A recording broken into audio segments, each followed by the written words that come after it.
بسم اللہ الرحمن الرحیم۔ السلام علیکم ورحمۃ اللہ وبرکاتہ۔ حضرت علی رضی اللہ تعالیٰ عنہ بیان کرتے ہیں کہ میں نے رسول اللہ صلی اللہ علیہ وسلم کو منبر کی سیڑھیوں پر فرماتے ہوئے سنا، جو شخص ہر نماز کے بعد آیت الکرسی پڑھتا ہے تو اس کو دخول جنت سے صرف موت رکے ہوئے ہیں، اور جو شخص سونے کے لیے اپنے بستر پر لیٹتے وقت اسے پڑھتا ہے تو اللہ اس کے گھر کو، اس کے پڑوسی کے گھر اور اس کے آس پاس کے گھر والوں کو امن عطا کر دیتے ہیں۔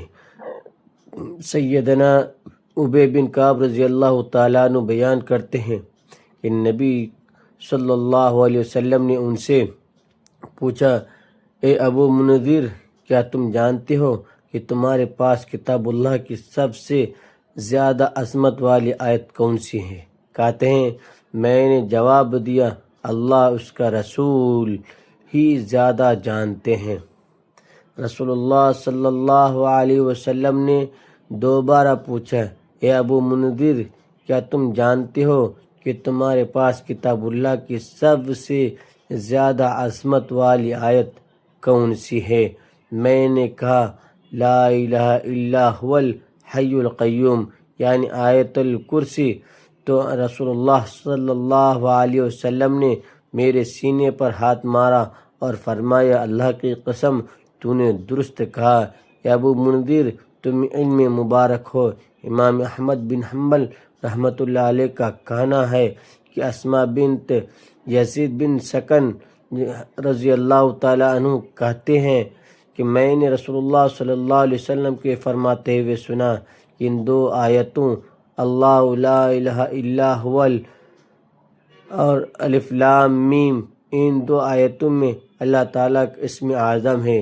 اس سے مراد یہ ہے کہ آیت الکرسی کی تلاوت جس سبب سے بھی کی جائے، کیونکہ اس میں اللہ کے اسم اعظم سے پکارا جا رہا ہوتا ہے تو اس کا جواب ضرور ملتا ہے۔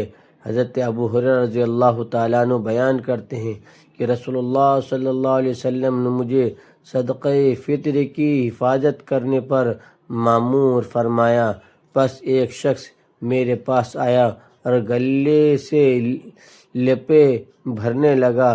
میں نے اسے پکڑ لیا اور کہا، میں تمہیں رسول اللہ صلی اللہ علیہ وسلم کے پاس لے کر جاؤں گا۔ اس نے کہا، میں محتاج ہوں، میرے بچے ہیں اور میں بہت ضرورت مند ہوں۔ راوی بیان کرتے ہیں کہ میں نے اسے چھوڑ دیا۔ صبح ہوئی تو نبی صلی اللہ علیہ وسلم نے فرمایا، ابو ہریرہ، گزشتہ رات تیرے قیدی نے کیا کیا؟ میں نے عرض کیا، اللہ کے رسول صلی اللہ علیہ وسلم، اس نے سخت ضرورت اور بچوں کی شکایت کی تو مجھے اس پر رحم آ گیا اور میں نے اسے چھوڑ دیا۔ آپ صلی اللہ علیہ وسلم نے فرمایا، اس نے تمہارے ساتھ غلط بیانی کی اور وہ پھر آئے گا۔ میرے جان لیا کہ رسول اللہ صلی اللہ علیہ وسلم کے فرمان کے مطابق وہ پھر آئے گا، لہذا میں اس کے طاق میں بیٹھ گیا۔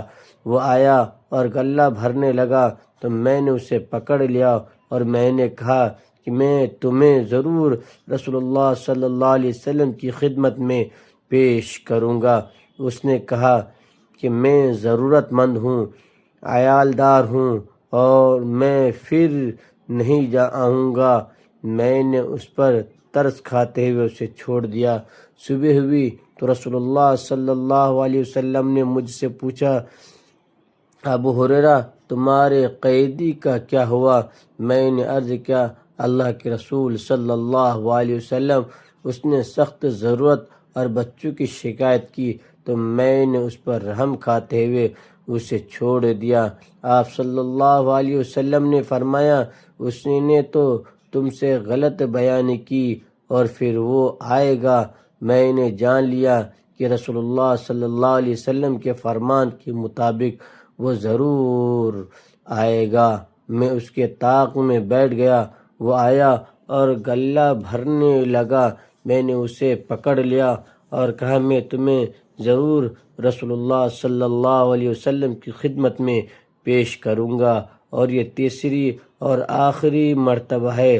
تم کہتے ہو میں پھر نہیں آؤں گا، لیکن پھر آ جاتی ہو۔ اس نے کہا مجھے چھوڑ دو، میں تمہیں چند کلمات سکھاؤں گا جن کے ذریعے اللہ تمہیں فائدہ پہنچائے گا۔ جب تم سونے کے لیے اپنے بستر پر آؤ تو مکمل آیت الکرسی پڑھو۔ اس طرح اللہ تعالیٰ کی طرف سے تم پر ایک محافظ مقرر ہو جائے گا، اور شیطان تمہارے قریب نہیں آئے گا حتیٰ کہ صبح ہو جائے گی۔ میں نے اسے چھوڑ دیا۔ صبح ہوئی تو رسول اللہ صلی اللہ علیہ وسلم نے مجھے فرمایا تمہارے قیدی نے کیا کیا؟ میں نے عرض کیا۔ اس نے کہا کہ وہ مجھے چند کلمات سکھائے گا جن کے ذریعے اللہ مجھے فائدہ پہنچائے گا۔ آپ صلی اللہ علیہ وسلم نے فرمایا اس نے تم سے سچ کہا ہے، حالانکہ وہ جھوٹا ہے۔ کیا تم جانتے ہو کہ تم 3 روز سے کس کے ساتھ باتیں کر رہے ہو؟ میں نے عرض کیا نہیں۔ آپ صلی اللہ علیہ وسلم نے فرمایا وہ شیطان تھا۔ حضرت عریفہ بن عبد القرائب بیان کرتے ہیں کہ کسی آدمی نے عرض کیا اللہ کے رسول صلی اللہ علیہ وسلم، قرآن میں سب سے عظیم سورت کون سی ہے؟ آپ صلی اللہ علیہ وسلم نے فرمایا سورۃ الاخلاص۔ انہوں نے عرض کیا تو پھر قرآن میں سب سے عظیم آیت کون سی ہے؟ تو آپ صلی اللہ علیہ وسلم نے فرمایا آیت الکرسی۔ انہوں نے عرض کیا اے اللہ کے نبی صلی اللہ علیہ وسلم، آپ کون سی آیت پسند فرماتے ہیں کہ وہ آپ کو اور آپ کی امت کو مل جائے؟ آپ صلی اللہ علیہ وسلم نے فرمایا سورہ بقرہ کا آخری حصہ، کیونکہ وہ اللہ تعالیٰ کے عرش کے نیچے سے اس کی رحمت کے خزانوں میں سے ہے جو اس نے اس امت کو عطا فرمائی ہے، اور وہ دنیا اور آخرت کی تمام بھلائیوں پر مشتمل ہے۔ حضرت ابو امامہ رضی اللہ تعالیٰ عنہ نے بیان کیا کہ نبی کریم صلی اللہ علیہ وسلم نے فرمایا جو ہر فرض نماز کے بعد آیت الکرسی پڑھے گا اسے جنت میں داخل ہونے سے صرف موت ہی روک سکتی ہے۔ اسی وجہ سے ہر فرض نماز کے بعد آیت الکرسی کی تلاوت کا حکم دیا گیا ہے۔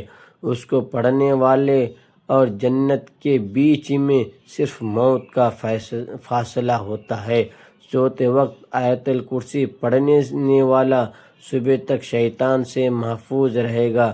حضرت علی رضی اللہ تعالیٰ عنہ کا ارشاد ہے کہ حضور صلی اللہ علیہ وسلم نے ارشاد فرمایا کہ جس گھر میں آیت الکرسی پڑھی جاتی ہے شیطان بھاگ جاتا ہے اور 3 دن تک اس گھر میں داخل نہیں ہوتا، اور 40 دن تک اس مکان پر سحر کا اثر نہیں ہو سکتا۔ حضرت خواجہ معین الدین چشتی اجمیری رحمۃ اللہ علیہ فرماتے ہیں کہ فتاوی زہریہ میں تحریر ہے کہ رسول اللہ صلی اللہ علیہ وسلم نے فرمایا کہ جو شخص آیت الکرسی پڑھ کر گھر سے نکلے تو اللہ تعالیٰ 70,000 ملائکہ کو حکم دیتا ہے کہ اس کے واپس آنے تک اس کے لیے مغفرت کی دعا کرتے رہو، اور جو شخص آیت الکرسی پڑھ کر گھر میں داخل ہوگا اس کے گھر سے اللہ تعالیٰ مفلسی کو دور فرما دے گا۔ اللہ تعالیٰ ہم سب کو قرآن کریم کی ہر آیت کے فیوز و برکات سمجھنے کی توفیق عطا فرمائے، آمین۔ اللہ تعالیٰ کے 99 ناموں میں سے ایک نام ضرور ٹائپ کریں۔ ناظرین، ویڈیو اچھی لگی تو ویڈیو کو لائک کریں، شیئر کریں، چینل کو سبسکرائب کریں۔ پھر ملتے ہیں اگلی ویڈیو میں۔ اللہ حافظ۔